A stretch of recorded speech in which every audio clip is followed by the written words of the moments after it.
ம். அந்த ஒரு இதுக்காக தான் அந்த மாதிரி ஒரு எரிய இது கொண்டுங்க. ஆஹ் இல்ல இதுதான் காரணமா இருக்க முடியும். ஏன்னா ஏற்கனவே சொன்ன மாதிரி பெண்கள் வந்து சுடுகாட்டுக்கு போகாம இருக்கக்கூடிய அந்த சமுதாயம் உள்ள இடத்துல வந்து இது வந்து அவ்வளவா தெரியாது. ம். ஏன்னா சுடுகாட்டுக்கு போய் நிக்கிறவங்களுக்கு தான் அந்த ஸ்மெல்லு தெரியும்னு சொல்லலாம் இல்லையா? ம். சோ இவ வந்து உயிரோடு இருக்கிற பக்கத்துல எரியுறாரு. இப்ப பணமா இருந்தாலும் ம். வச்சுக்கல, உயிரோடு இருக்கிற எரியுறாரு. அந்த நாற்றத்தை அனுபவிச்சனால அவளுக்கு இதுதான் அதுங்கிறது தெரியும். இப்ப தெரியும் போது அவ அனுபவிச்ச ஒரே நாற்றம் இந்த இவரோட தான். அதனால எது வந்தாலும் அந்த நாற்றத்தை அதையும் ஈக்குவேட் பண்ணி பார்த்துட்டு தான் அந்த மாதிரி ஒரு ரியாக்ஷன் வருது. இந்த நாற்றம் வேண்டாம், நாத்தடிக்கு நாத்தடிக்கு சொல்றது காரணமே அதுதான். அதுதான் அந்த அவளோட வினோதமான மனோநிலைக்கு காரணம் ஆம். அப்படின்னு கொண்டு வந்திருக்காரு. ஆமா, உண்மைதான். அதுதான். இப்ப செந்தில் வந்து வளர்ந்து திருமணம் ஆகிற வரைக்கும் அப்பாவோட இறப்புக்கு காரணம் மாமா சொல்ற வரைக்கும் தெரியாம கதையில வச்சிருக்கீங்க. அது என்னது அது? ஒரு தரம் கூட வாழ்க்கையில வந்து சொல்ல முடியக்கூடிய ஒரு ஒரு ஒரு ஒரு ஒரு நிகழ்வே அவனுக்கு நடக்கல. அவனும் கேட்கல.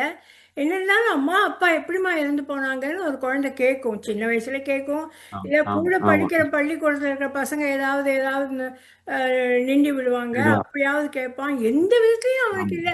அவன் பாட்டுக்கு இருக்கான். கல்யாணம் ஆகுது. அவனோட வாழ்க்கை ஓடுது. அவனுக்கு கடைசி வரைக்கும் தெரிய மாட்டேங்குது. இந்த மாமா வந்து சொல்ற வரைக்கும்.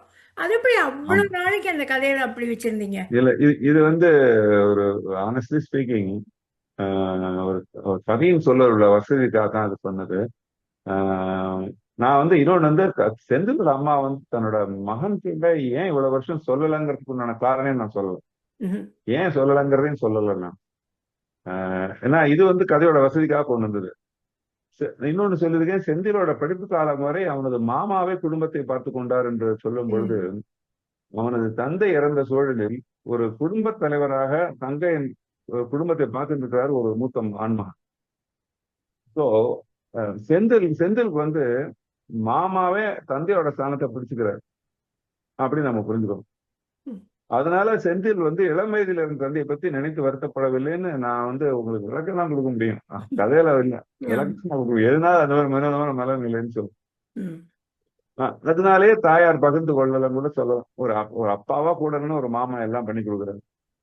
அது அது இதை நான் சொல்லாம விடுறது மூலமா கதையின் பிற்பகுதியில் ஒரு அதிர்ச்சியான உண்மையை பகிர முடியும் ம். உங்களோட. அதுதான் கதையோட முடிவையும் நோக்கி கொண்டு போகும்.